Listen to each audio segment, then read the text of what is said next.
Well, welcome to News Game Plus. I'm Dermie, and I'm here with New Game Plus executive producer Jason O'Callaghan, who we've just got off spending the day arguing with each other off Facebook. So Look, let's see how this podcast yeah, goes. it's fine. It'll be fine. Like, yeah. No, this is the no fake news zone. People on it's funny. People on the show actually talk to me, and they're like, they assume that us two agree on everything. I keep telling them that's absolutely not the case. No. I mean, that's half the dynamic of this podcast. Is like, you just want Naughty Dog to fail, kind of full stop. And I'm like, well, no, I want him to not completely fail, but we'll see what happens. So. I actually do take pleasure in winding you up. Hey, talking of winding up, I actually podcast related. Now, my wife was watching ABC comedy today. I don't know why, because it's not. It's false advertising. I was gonna say, was Tom Ballard on? That's very false advertising. It was, even less funny, Charlie Pickering. Oh. And they had a sketch. And it was like had a whole heap of celebrities in quotes going, "Don't start a podcast, shut the fuck up." And I thought that's pretty. Like these are these celebrities on ABC who no doubt every one of them got their jobs through their friends. And basically like oh, people at home shouldn't start a podcast. I thought, Jesus, are we arrogant or what? Yeah, like it's What's your contribution to the cultural zeitgeist, Charlie Pickering?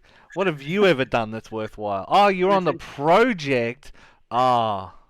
It was a supposed comedy sketch. A lot of people on Twitter were like, "Wow, that's hilariously funny." I thought it just goes to show how they believe they're the only source of opinion you should have. Yeah, and I think 10 years ago, the way that, like, again, everyone will like to say how the ABC's left bias, and they're not, especially nowadays. Like, David Spears and Insiders counts for any left bias. It just counteracts any left bias. It is just Sky News people on there. Like, you might as well just call it Sky News Hour, because they'll turn up there. Yeah. This is what they want. I mean, this is the problem. Is like, this is what they want. Like they want it to be that. And anyway, moral story is, but yeah, I think for a long time, again, Lee Sales has lost her ability to claim moral high ground, because she was one of the celebrities saying, "Don't do a podcast, shut the fuck up." Yeah, how about ask a question of anyone besides Bill Shorten? Just any question you feel in the mood for. The only time she went in recently was Frydenberg, and he's fucking easy. Like, you don't even have to do much. He just looks like an angry gorilla. He doesn't even look like an angry gorilla. He looks like the second string gorillas at the zoo. So like, there's the big monkey over there doing whatever, and I was like, yeah, look, there's a big gorilla, whatever, and he's just sitting there like, well, I got nothing to contribute. Like, I can sit here and rub one out again or eat my own shit. What am I going to do? That's the face he has. That's that fucking head of his. It just looks like that. You get your wound up quick. So mate, Frydenberg, mate. Like, where are your papers, son? Like, yeah. Anyway. I did think that I did think doing a thing on the ABC with a bunch of celebrities saying "Don't start a podcast, shut the fuck up," when I was actually preparing for a podcast. Yeah, right. Yeah, sit down, wankers. but I mean, really, what's TV if it's not a podcast? The TV is just a glorified podcast. Yeah, I mean, that's true. We've done TV. You've done TV for like what, 10 years, 12 years, 13 years, yeah. I mean, so you've done it. So like, now you're doing podcasts. And newspapers are just glorified blogs. Yeah. Writing for newspapers is just, you're a blogger. I don't care what anyone says. They're just ones that get distributed widely. Yeah. Anyway, so that got me worked up. Not quite as much as you, but oh, look, I don't know, man. Look, I'm not getting invited to any Liberal Party functions anytime soon, but still. So this podcast is dedicated to Charlie Pickering, who's obviously ABC Comedy blew their budget on McAuliffe and couldn't afford anyone else. Yeah, that sounds about right. Yeah. One funny person on the entire channel. Just play McAuliffe repeats all the time, please, ABC. Yeah, that's probably better for everyone. Yeah. I was going to say he's our Jon Stewart, but actually I reckon it's the other way around. Jon Stewart's America's McAuliffe, because I actually rate him higher. I mean, yeah, Jon Stewart, like, he does that similar thing, but in a way that Americans can understand, and that's always the thing. There's alienating half our audience, but yeah. The way McAuliffe does it, would everyone would be like, but that's fake news. I'm like, it is fake news. It's called like satire, and they'd be like, what's that? Like, is there an explosion at the end? Well, I don't know. Like, yeah, well, I'm going to use that as a segue. I'm going to say something that's going to sound like fake news, but isn't. Yeah. I'm going to do it first. I'm going to do it first on this podcast. Yeah, right. Go drum roll. I'm going to say that Epic Game Store is doing something good. Whoa, So whoa! What a world! What a I know. world! I know it sounds like crazy talk, but basically, this is the story at the moment. It hasn't been. I don't think it's been confirmed as far as I saw. Basically, Epic is going to give a discount on a game if you purchased it. Sorry, they're going to refund you some money if you purchase a game just before the game goes on sale. They'll give you back the difference between your purchase price and the sale price. All of this is to try and hurt Steam and good old games and stuff. It's not a bad policy. Don't hate the policy. It's a good Yeah, policy. yeah. I mean, yeah, Do I mean, do I can not still I buy the do not game hate the cheaper. policy, but I just do not trust Mr. Sweeney. I do not think Mr. Sweeney has the best interests of the video game industry at his heart. No, he's the Trump of video And games. I've that's what concerns me about him is not that he's wrong on this one, because I think, hey, that's not a bad policy. That's very consumer friendly. So why are you doing it? Like, Yeah. yeah, it just it does not bode Yeah, well, well. it's a look. It's a good policy. I was pretty happy to see it. I thought, yeah, nice work. So anyway, so I thought I'd do it first. I thought we'd do something that we've never done before. I've never done before, and say something nice about Epic Positive, Games. yeah. Sounds like positive about Tim Sweeney. Definitely, So, definitely not something that occurs often on this podcast. and don't get excited. That's the end of the positivity. Sony's going to That's come up later, and I'll be back to normal. Bushmoy. I'm Okay, terrified that's already.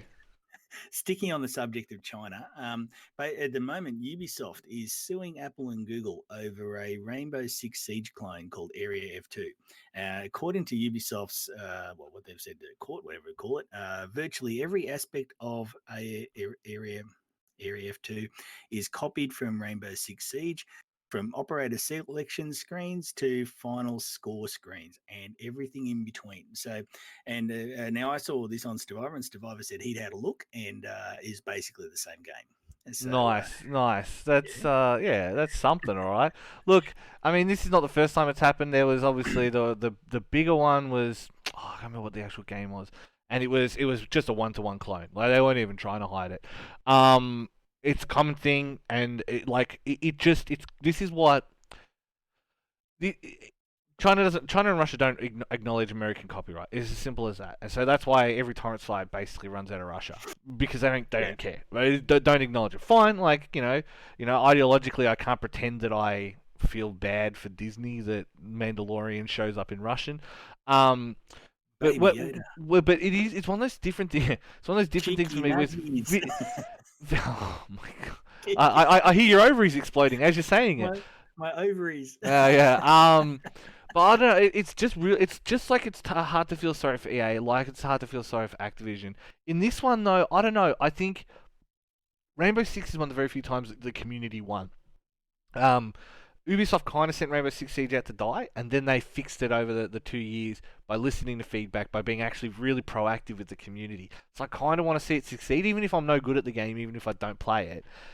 It's a good precedent to be like following. Do you know what I mean? So I can't at any point really say like, oh, fuck Ubisoft, because I mean, who are they suing? Apple and Google. Like, Apple, genuinely one of the biggest companies in the world, and Google, like, yeah.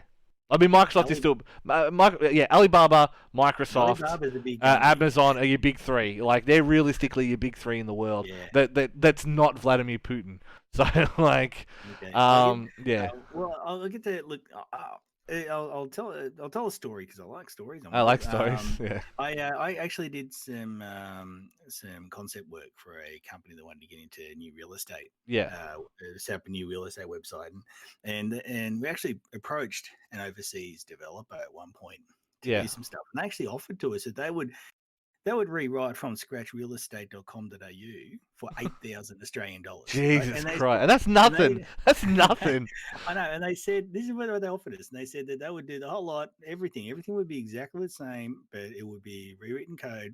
So it weren't like hacking the server and downloading it. And that obviously wasn't what we were after. We were trying to do something different. We went through all the venture capital stuff. Yeah. That was a story, another story. But the point was that the ability for some overseas software houses to reproduce stuff at a very cheap price is pretty. I don't think the general public realizes. No. If you wrote realestate.com.au from scratch, it would cost more than $8,000 in time.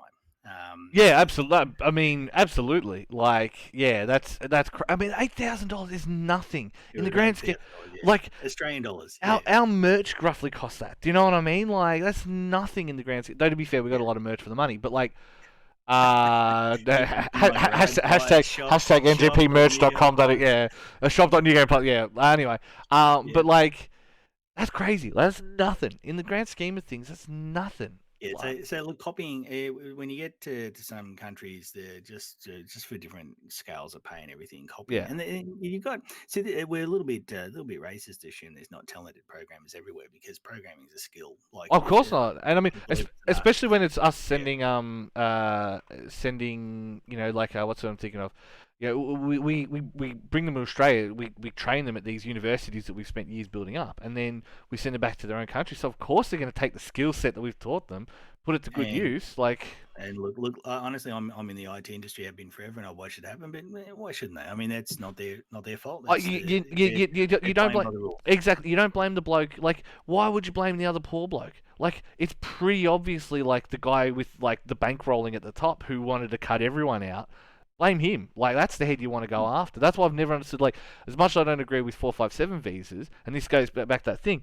It's not their fault. Why would you blame them? Why would you blame like the poor Filipino bloke who's like, hey, I can go work in Australia for a year, make probably enough money to last me 5 years. Why wouldn't I? Like, why wouldn't he? Do you blame him? I don't blame him. I blame the bloke who's cutting the job out of an Australian. Like, that to me is whose head should be on the pike. Yeah. Anyway, Look at when your CEO is still getting paid several $100,000 a year, and you go, well, okay, well, yeah. you could outsource them as well and save a lot of money, but for some reason we don't. Now, you can change them to AI, and I don't Yeah. think you do this. Now, the reason I'm bringing that up is I'm surprised there's not more copies. Now, I was wondering why they did this. Now, this is written by an Alibaba group company. Now, Alibaba's worth 56 billion US dollars, right? Yeah. Alibaba is not a small fry company. Now, Ubisoft, by the way, is 5% owned by Tencent. So, Yes.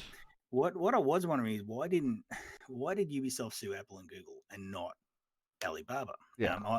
Now that might say something. I recommend people in my job when they talk about doing cloud stuff overseas. I do say your chance of getting any legal recourse if something goes wrong are very low in a place like China. There's just not how it works, right?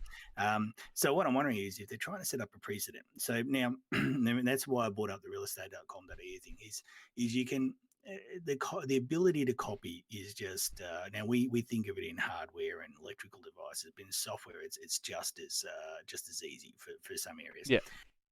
So I reckon they're trying to get a concession at Apple and Google that basically a publisher like Ubisoft can turn around and say and actually effectively approve games. Now you know how YouTube does the copyright enforcement on behalf. And what I find amusing is New Game Plus is a TV show, a 20-something minute TV show with original theme music, original content, all done by us. If we show 30 seconds of a video game or a movie, then Disney will come in and say, fine, we own that now. We're placing ads on, we're taking the revenue, which I've always found amusing because the other 25 and a half minutes was us.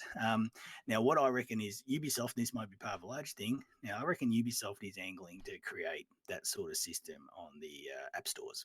That's my like a DMCA kind of. It'd be much harder to do. Like, realistically, it'd be so much harder to do. Though I guess, I mean, if they, it would have to be manually flagged. It would be so hard to, like, automatically flag content like that because gaming by its nature, like you could thematically steal, like people thematically steal all the time, but they don't necessarily straight up steal code. So you know what I mean? So I think it would be way harder to enforce that. But I mean, as much as anything else, you brought it up before, you can't sue in China. You'll never get anywhere, like especially not when it's against Alibaba and Tencent. But you can sue Apple and Google in an American court and take that all the way up. I don't see how they're necessarily at fault because they didn't do the copying. They're effectively public, and they'll argue safe harbor and stuff like that. So, but I do think this is a play to set up a YouTube copyright style setup, or at the very least some kind of system where they can go, hey, we're flagging this, you need to pull it down. And then they do it. Because, like, I mean, it happens all the time with anime games on Facebook. You get ads for, like... And it's basically a One Piece game. And it's like, this is One Piece, guys. Like, I mean, I'm not that dumb, but I'm pretty sure Shonen Jump has a legal department, and then within like 3 months it's gone. But by that time, how many ads have they shown? How much? And then they'll just disappear into the ether and off they go. So I Yeah, think you're right. I think it's. I don't think it'll be like a DMCA system, but I think having a hey, this infringes my thing. Here's the case for it. Like it'll be a manual review thing, which means it'll still only favour the big boys because who's got the time otherwise. But yeah, it is. Yeah, yeah, yeah, and that's right. realistically, I mean, Angry Birds copied it like a game, just put birds on the things before they Yeah, it was an released it. exact copy. Yeah, Yeah, exact so copy, and they got away with it. yeah, Hmm. so I mean, it's a little bit of a different era now, but I still think you could get away with a lot of that kind of stuff pretty easily, pretty Oh, I easily. think I just reckon Ubisoft, and they won't be the only one. Obviously, when Mm, Activision that see this, they'll be very excited. It's just angling for effectively the mm, publishers, video game publishers, to review App Store stuff. yeah. Effectively, that's what you're going to Yeah, get. You can it's call it whatever you yeah, want. yeah, Yeah. yeah. I agree. I agree. I mean, DMCA is broken anyway, but no one's ever going to fix it because no one's got the lobbying money. That's not one of the big boys anyway. No, and it's bullshit on YouTube.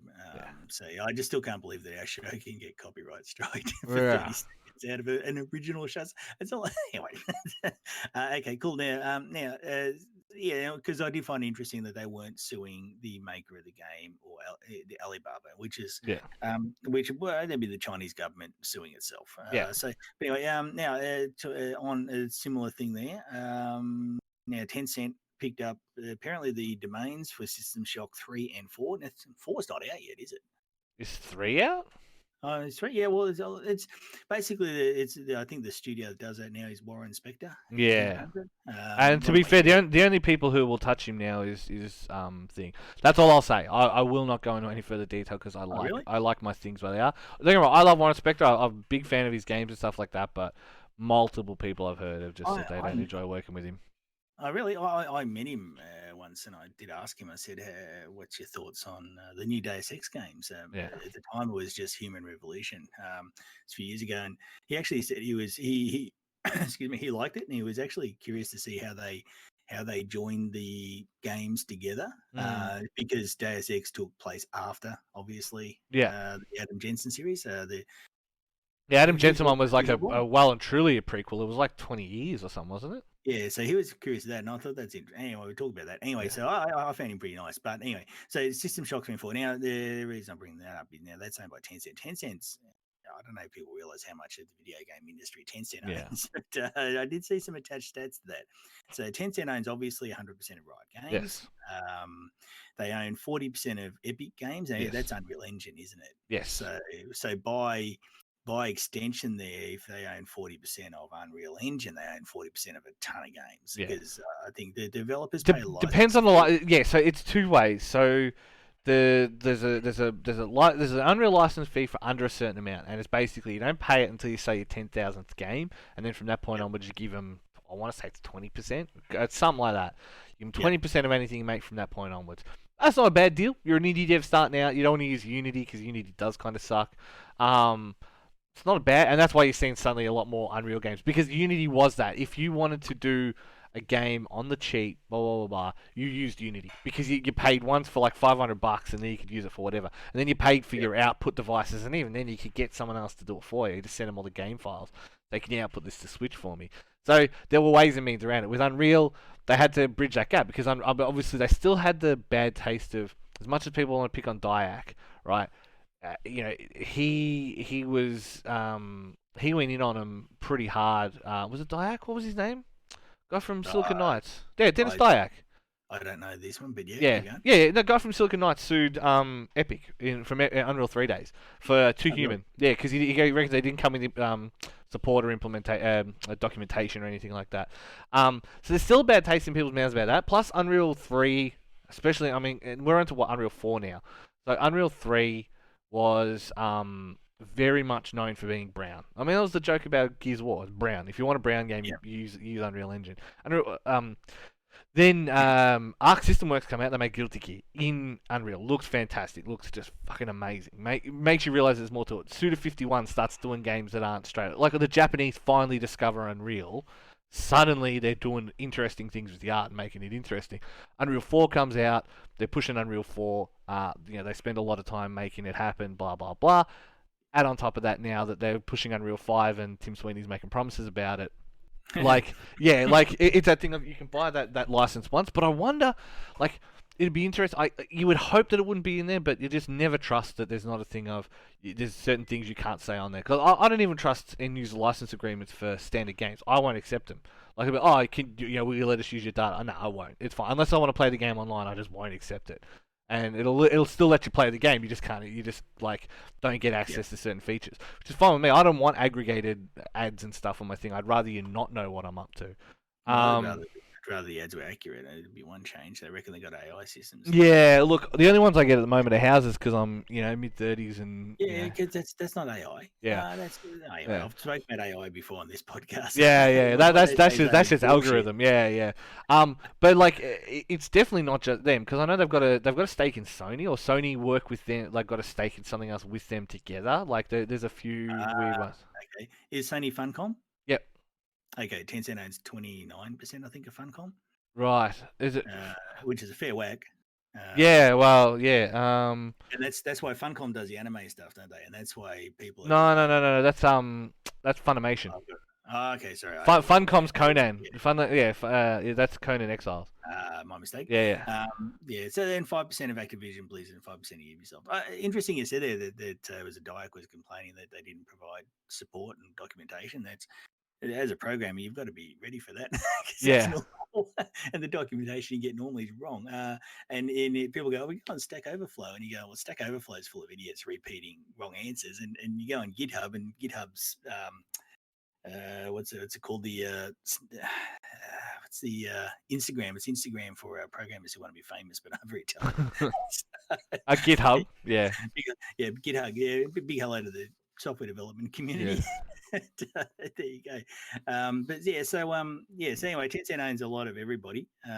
There's only the ones I could find. So yeah. Yeah, so Sony Pictures overall just bought $400 million of shares in Bilibili, which will help them bring over Japanese animation and video games. So they work here. Bilibili and Aniplex. So Aniplex is a Sony subsidiary. So that's like anyone who's watched anime will say Aniplex, they'll know it. Like being a weeb, yeah. That is Sword Art the best anime. Oh my god. Anyway, these normies. Sorry, yeah, keep going. Keep going with your story. No, that's it. I just want to say that because I know it annoys you. They own a lot. And in fact, I've got to repeat, and I wrote a thing about this ages ago, is all these complaints people have about all the changes that are taking place, and they think they're all SJWs in California. It's all it's all been done for China. I'm not saying that as a mean thing. I'm not trying to be funny. I'm not being Paul Hansen. It's just that's what's happening. Yeah. 600 million gamers right now in China, and everybody wants a slice. And the only way you get a slice is to do what the government says. Yep. That's just the way it is. It's not trying to be funny or anything. That's how it is. Cool. What did I say? Elder Scrolls Blades on Switch. Did you have anything else to add to that one? Nah, look, I mean, Tencent's got fingers in every pie. I think it's smart for them to at least have some stake in Activision, because then that way they have to be told if something big is worth happening. Plus, at the same time, that 5% in Ubisoft and Tencent in Activision means that they'll partner with them when they go over to things. So they'll pay $100 million for that much shares, more will be like $200 million.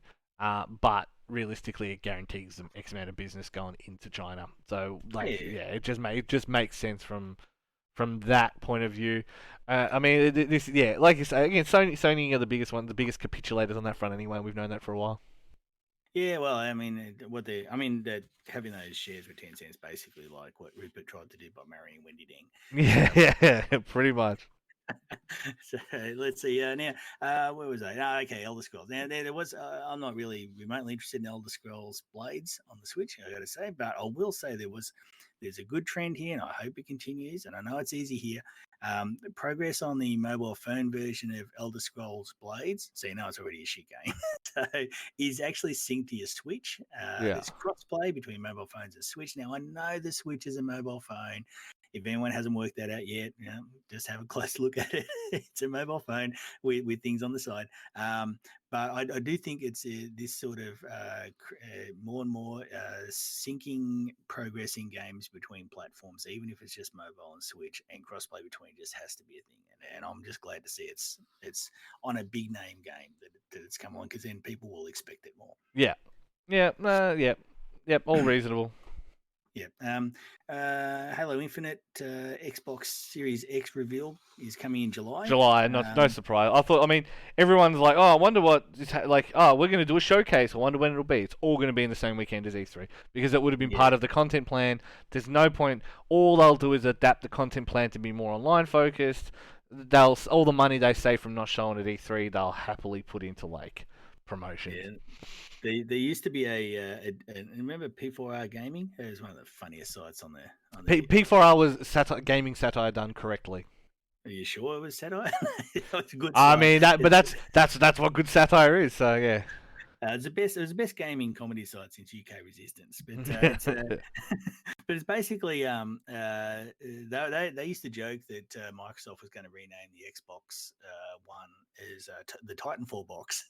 So the Xbox Series, the Xbox Series X, that's going to become the Halo Infinite box. Yeah. And, I think you're going to find that as a launch title to get the base for Xbox excited. I think that's going to do it. I mean that's 10 million in America alone. You know what I mean? And that's without accounting for everywhere else. You know what I mean? Australia even when Xbox One launched was still something of a stronghold for Xbox. So so England, Australia, America, obviously decent Xbox representation, and then the Xbox just dropped the ball that hard, and it became a bit more difficult. But that's a 10. That'll sell 10 million without even touching the sides.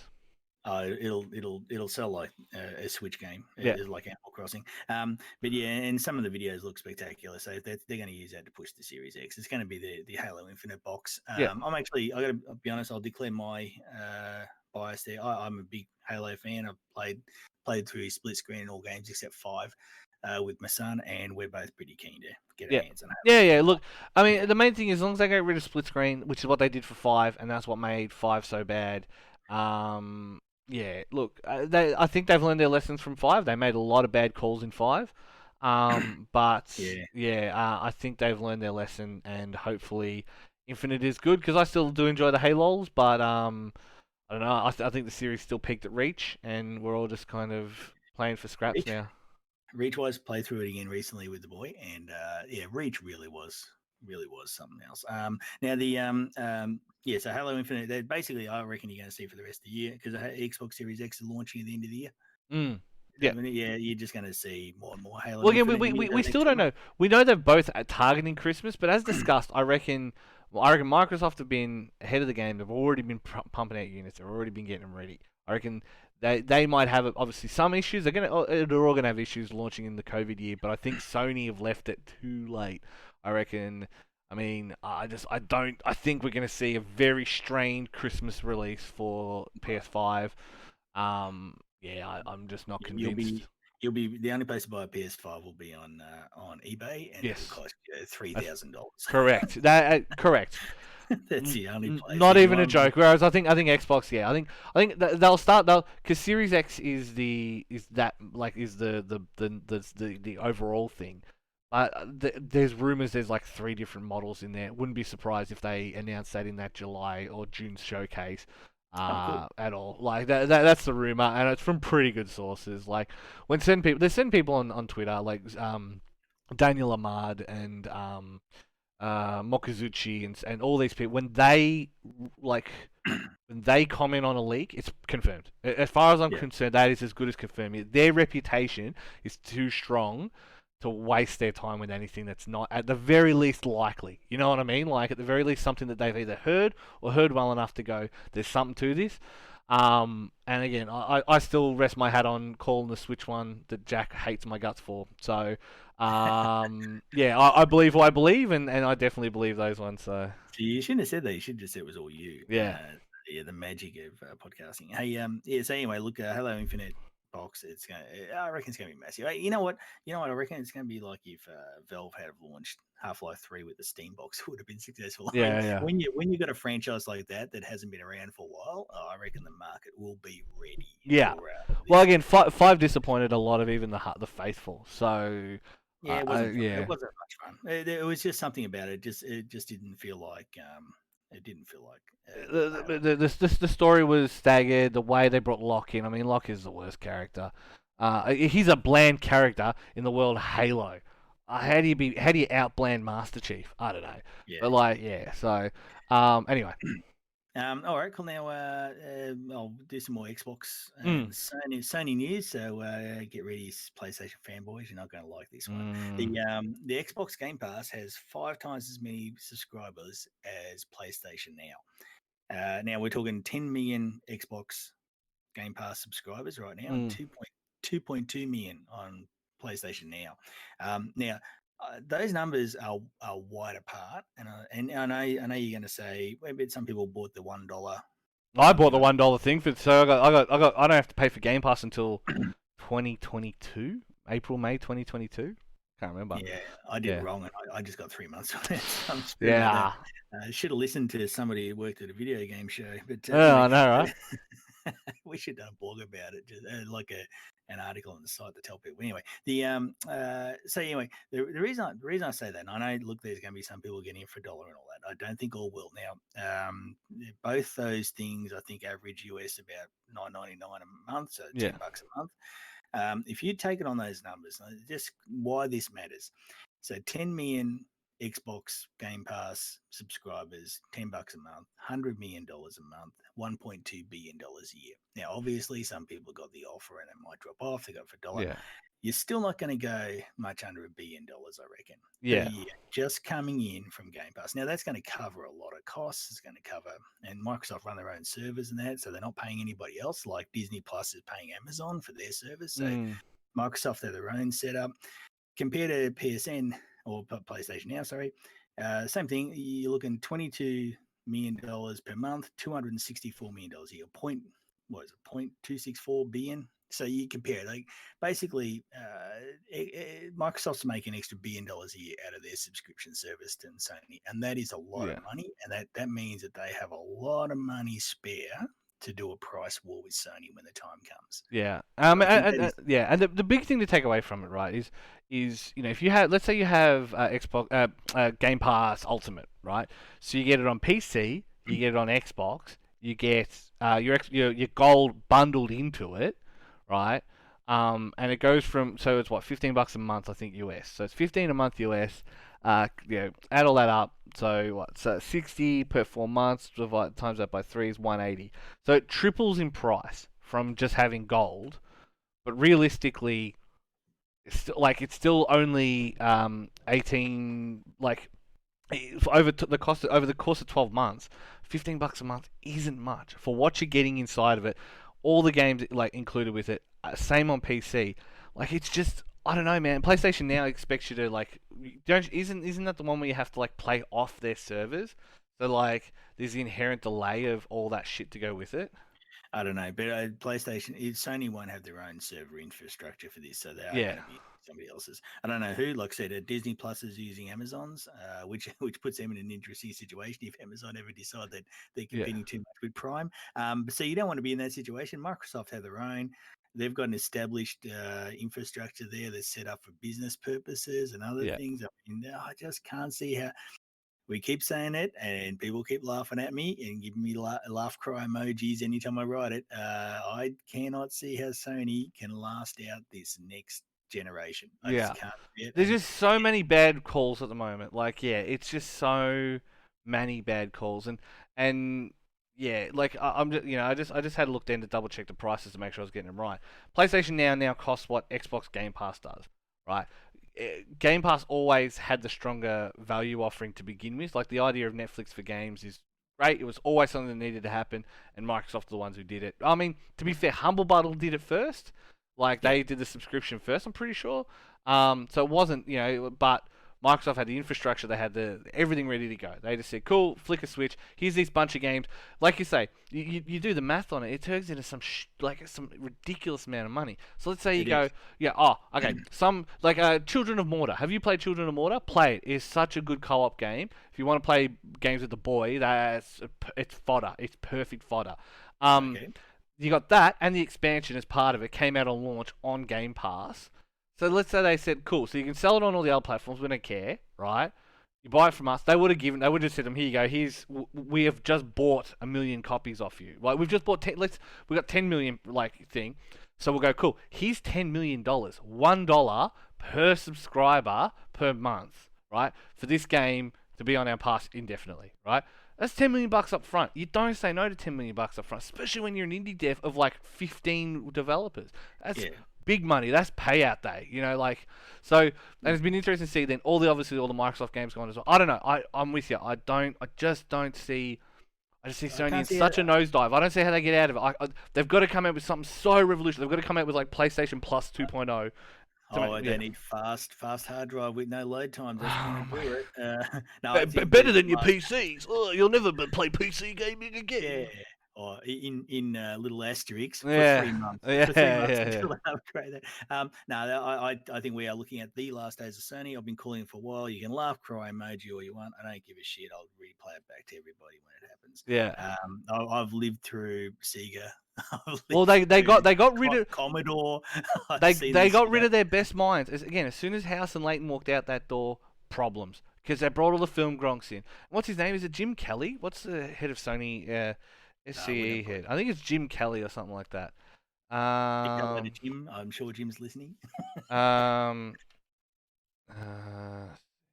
you googling it? Yeah, I am. Okay. I'll tell a story. I'll tell you why. Just why you Google it. Yeah. Will it break your train of thought? No. Keep going. Okay. Jim Ryan. I knew it was some Mick name. Okay. Yeah, Jim Ryan, like Jack Ryan. He's going to need to do some covert stuff to get Sony out of the shooting. Now I'm going to tell you a story. Again, I love the stories, but this is one that my father-in-law told me, and he lived through. He lived in. He was a Polish man living in Germany in World War II. Yeah, right. So I won't. I don't have to go into too much, but he told me a story once. He said when so he lived through all this stuff. When the day he read an article in the paper about America and Germany, and he said the article said Germany could make X planes per day through their industrial systems, and he said he read another article saying that America could make like 1,000 planes per day, and he said he looked at it, and the moment he looked at that, at the difference in numbers of what each country could put out, he actually said him and his friends all went out and celebrated because they knew the war was over. Right now, I know that's a deep story of that, but the point is, it's similar to this. The numbers between Sony and Microsoft are so different. They're so wide apart, and one can pump out so much more money than the other that I just can't see any way that Sony can go into any sort of price war, any sort of prolonged effort to promote the PlayStation 5 and be successful, because it's going to be exactly like that. One side can make 1,000 planes a day, and the other can make 30. It's just that is where those two companies are right now. And it's just it just reminded me of that story when I read the numbers. Obviously Sony, this thing like over doubled what Microsoft sold, right? And especially in the early days, like it was a blitz. You know what I mean? Like they wrecked them because it was there to be wrecked. But they have coasted on that for far too long, and that's what I say. As soon as all the people responsible for that success, Layden, House, all that, Layden left he just left. It was like basically he resigned. I think it was like 2 days later he was out the door. That doesn't happen on good terms. Like nobody resigns in 2 days on good terms. How much money did they make per PlayStation? Is it the only video game company that makes a profit on the actual hardware is Nintendo? At the start, usually, but even then. So when Sony got that massive lead of PlayStations, when the metric days, which were hilarious but not much fun for Microsoft, Sony wasn't making money. So yes and no. So the PS4, I'm pretty sure the PS4 kept its price that high because it didn't ever want to sell at a loss, and that's why it's still so expensive nowadays. because they're not Just- they're specifically not selling it at a loss. Because that's what you do. You take the hit at the start to get the games into people's hands, and then when they yeah. upgrade their systems down the track, because you get the money from licensing fees. That's always been how So, games so have you want the survived. attach rate. You want the Yeah. attach rate of gains, but I mean they weren't making profit. Yeah. Like they weren't making a loss. So when they had that big advantage of sales of PlayStations, that wasn't something that was like with Nintendo when Yeah. they're selling. They've sold. We said last week like 55 million Yeah. Switches. Right, each one of them is money in the bank. Yeah. And they already had so much cash. They had so much cash in the bank already. And like because all the big sellers for them have been first parties, like they'll use them to entice you to potentially get a console, but they'll still sell alone. People will still pay like $70 for a Nintendo game outside of it. You know what I mean? Like, if you turn around to someone now and said, "Oh, we want you to pay full price for Spider-Man," they're like, "No, I'll just wait for it to trade in at EB, and they'll get it for like $30." Even in trade-in, you're still looking at $60 for a copy of Breath of the Wild, and no one trades in Breath of the Wild. Like, it just Nintendo games hold their value. So, yeah, I don't know. Like, we may be Debbie Downers on Sony, but there's just so many bad signs. There's so many canaries down that particular coal mine at the moment, and they're all coming up dead. And I don't see how they maintain the momentum into the next year. Oh, if I'm wrong, I'm wrong. I'll eat shit. But like, yeah, it's yeah. No, I'm happy to be wrong all the time, but I'm also happy to call it. And Yeah. you laugh cry emoji all you want, people. And tell me why I'm wrong. I don't care. I have no problem with people arguing with me about these things, like Jason was with me today most of the day about other stuff. It's look fine. It's all about learning. Yeah. But right now, I think I think we are looking at the last days of Sony. And like I said, I lived through Commodore, I lived through Sega, and I think I'm seeing it again. Now, yeah, so that's it. So yes, Game Pass being spectacularly successful. Probably gone for long. I'll leave one other story I was going to go on to next week. I was going to say quickly also, we talk about Nintendo. Now I generally think game collections, like Nintendo's big on this, the party game collections are massive loads of crap. Not even remotely interested. But there is one coming called 51 Worldwide Games. 51 Clubhouse games, depending on which area you're in. Genesis, Mega Drive. So okay, 51 something games, Yeah. and I got to say, it's the first time I've looked at a collection again. Even 1-2 Switch. It's like, Yeah. it'd be fun to milk a cow, but what is? But this actually you use, and for anybody that hasn't seen it, it's 51 games from all over the world. I hadn't heard of some of them, so it'll be interesting to learn some new games. But you play them on the screen. Now, what you can do is you can put the Switch on a table between you, and if you're playing, say, backgammon or Othello or something like that, you actually use it as a game board. I know it's a small game board, but it actually looks like it works pretty cool. So you know, this was a DS game first as well. Like this was on the DS many years ago, and that's where the idea came from. But you can't really put a DS between two people and play. Like now, no. That's fair. But like, yeah, like that's what I'm saying. Is I'm like, it's a continuation of a series that they know works, and I just think they finally got the hardware that really. Because we had, what was that compilation of games they had? Wii U had it, and it was similar to this, where you could play like certain stuff on the thing. Golf and stuff. Yeah. No, not the golf one. Not the Wii Party. Wii U. Oh, okay. Nintendo Land. No, not Nintendo Land either. Oh, really? Okay. It's Wii Party U. Yeah, Wii Party U had like a bunch of that stuff where like someone grabbed either side of the thing and you could play games on it. You know what I mean? So like, I'm looking at the back of the box now. There was like like a mini baseball. There was mini stuff like that. So Nintendo have formed for this kind of stuff. It's just obviously the Wii U was dead on arrival. So.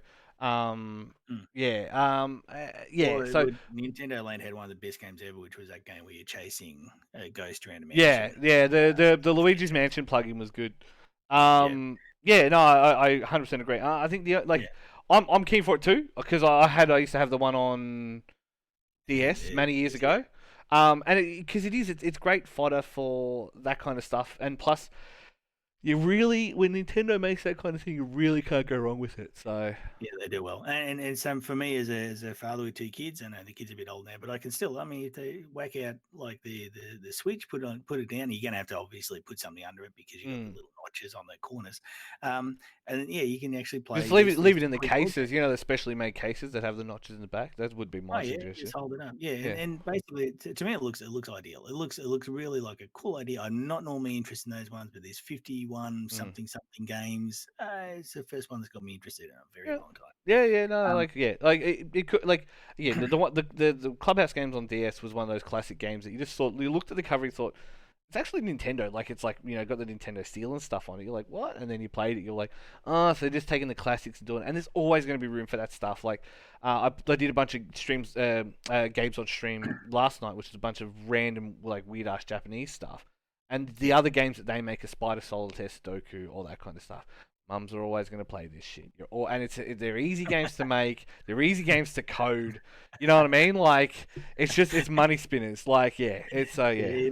In the early days of Tetris, if you wanted to get your ass kicked, I mean, nowadays it's different. You go and play Tetris 99, you can get your ass kicked. Play with, yeah. If you want to get your ass kicked in the old days in Tetris, you played like a housewife. Yeah. They were brutal at it. Yeah, and look, and I mean, this is the thing. This was always, again, we mentioned the handhelds last week. That was always Nintendo's thing in Japan. Like, the idea of seeing Obasan on the train, multiple times. We've been in Kyoto, heading up to like the country areas, to stay with our friend, and randomly our grandma will just bring out her 3DS, and she'll be there playing like Sudoku or Picross or something like that. And there's a bit less of that over here now because people just do it on the phone. Like, remember, I'm sure you were alive for Candy Crush, even if some of our audience weren't. Though again, our audience skews older, so maybe they were the main people who played Candy Crush. But yeah, no, I played a lot. My wife played a lot of Candy Crush. And then you swap when they brought out the other ones, when it said you had to pay money or you wait 5 minutes, you just loaded up the other Candy Crush game. Yeah. That's why you had two phones. Yeah. No, there's a couple of different sort of Candy Crushes. Oh, yeah, right. Yeah, you just load one up. So you got around your power levels. Yeah, gotcha. But yeah, look, I don't know. Like, I'm keen on it. We'll see what happens. I'm sure we'll get our email about it soon. I got my email the other day for. Oh yeah, I'll message off thing, but I got sent code for a certain game that sounds like Hitler's book, but with dungeons. Okay. Yes, super good code, but yeah. Okay. If you're talking something that's a little bit like Diablo, Spine Drafts Gungeons. Okay, cool. In that case, talk to me. Okay. Because I know somebody's dead keen. Now, all right, cool. That's very interesting. Now, well, I'll kind of run out. Now, we did mention earlier, how much merch we have. Go to shop.newgameplus.tv. Please buy our merch. It's in my garage. My wife's hassling me, going, get rid of this shit. So please, it's not shit. It's great stuff. But please buy it. It's got hoodies, t-shirts, we've got hats. And it helps support it helps support us directly, because like that way we can Well, it does, because the government doesn't like us being on TV, because they only like Murdoch stuff, and we're not Murdoch stuff. We're not big fans of his. So we buy it. It supports us. We don't have Patreon. We don't go online begging. They just buy shop.newgameplus.tv. People have told me to start a Patreon, and like, even with some Twitch subs and stuff. We got a few Twitch subs, but like, I struggle with it. Like, I really struggle with it, and I shouldn't have that mindset, because obviously people want to watch, and if they want to support, they want to support. But yeah, Patreon, I can't do it. I just can't. I think it helps if you're a drama llama. You have to be a drama llama to work. Yes and no. I mean, I think Alana does okay out of Patreon, and she's not a drama llama. Like, okay, yeah. Or you have to be a reasonably attractive woman. Yeah. Look, I mean, I think that's diminishing her output a little bit, but it doesn't hurt. I'm sure. Yeah. I don't mean that as an insult to Alana, because I know. I'm a fan of her work. She actually is a very hardworking, talented person. But they are the two types of people that do well on Patreon. Let's be honest. Well, and also the ones that do well on Twitch as well. Yeah, Twitch. Yes. But yeah. So anyway. So yeah, shop.newgameplus.tv. And yeah, we got anything else coming up? We're still locked down. Still streaming. So yeah. So we're still doing streams at the moment. Jack's winter season should kick off real soon. We're still in talks with C31, we're debating on what's going to actually happen with it, and if nothing good comes of it, then we will, of course, move on to just doing web-only stuff, but we will use the last kind of few weeks of TV to do some specials and do some last content before it goes, and say mean words about the Liberal Party. I was going And to say, yeah. do we get to do a last episode But spectacular? at that point, it's just literally going to be like we'll just Photoshop pictures of like Scott Morrison having sex with dogs and go the full chaser route. So Cool. All right. Well, I'll I'll call try my and make, lawyer. Yeah. yeah, I'll try and make sure I got some money in the bank. No, don't. That's what liquidate now. Liquidate now into your mattress yesterday. Like yeah. All right, yes, so I'll have to make sure my trust is set up properly. So Yeah, yeah, yeah. yeah. No, anyway, cool. So that's yeah. So newgameplus.tv, www.newgameplus.tv. Go check out all that stuff. See, And I actually, we'll be streaming as well, twitch.tv/New Plus TV that we've been yeah, doing every basically Monday, Tuesday, Wednesday, Thursday at the moment. Been going well, and we're just going to keep building up from there. yeah. I sped up the video page on the website today, so it loads a bit Nice. faster. So yeah. Now and Monday or Tuesday nights, go check out our stream of Battle for Neighborville, Plants Yep. for Zombies. You'll get to see young Dermie play. Yeah, so we might have to switch it from Mondays, as I mentioned to you previously, but we'll suss that out, and we'll make sure that it's updated in all of our forward-going propaganda. He'll be playing, doesn't matter. Yeah, So yeah. it just matters whether you stream it or not. All right, cool. Well, anyway, thanks for that, Jason. Thanks for everyone listening. Anything else we need to add? I think we're good. No, we're good. All right. Well, thanks everybody. We'll be back next week with some more gaming news and chat to you then.